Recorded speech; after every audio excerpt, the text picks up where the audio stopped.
ஆவடியில் CRPF பணியாளர்களுக்கான தேர்வில் ஆள்மாறாட்டம் செய்த வடமாநில இளைஞர் கைது செய்யப்பட்டுள்ளார். மத்திய அரசுக்கு சொந்தமான பாதுகாப்பு படை துறைகளில் ஒன்றான சிஆர்பிஎஃப் மையம் ஆவடியில் செயல்பட்டு வருகிறது.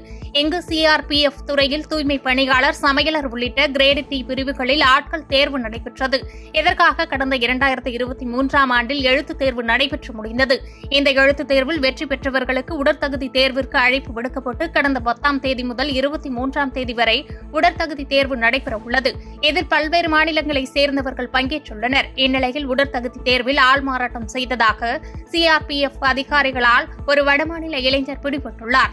அவரிடம் நடத்திய விசாரணையில் கைது செய்யப்பட்ட நபர் மத்திய பிரதேச மாநிலத்தைச் சேர்ந்த கரண் சிங் என்பது கண்டுபிடிக்கப்பட்டுள்ளது. இதே பெயரில் ஒருவர் தூய்மை பணியாளர்களுக்கு தேர்வு எழுதி அதில் வெற்றி பெற்றுள்ளார்.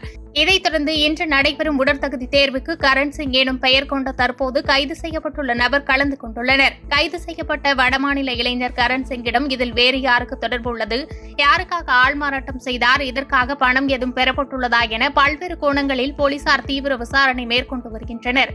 மத்திய அரசு பாதுகாப்பு படை தேர்வில் ஆள்மாறாட்டம் செய்த வடமாநில இளைஞர் கைது செய்யப்பட்ட சம்பவம் பெரும் அதிர்ச்சியை ஏற்படுத்தியுள்ளது. பாதகம் செய்பவரை கண்டால் நாம் பயங்கொள்ளலாகாது பாப்பா. மோதி மிதித்து விடு பாப்பா, அவர் முகத்தில் உமிழ்ந்து விடு பாப்பா. அண்மை செய்திகளை உடனுக்குடன் தெரிந்து கொள்ள இணைந்திருங்கள் இயம்நாடு தொலைக்காட்சியுடன்.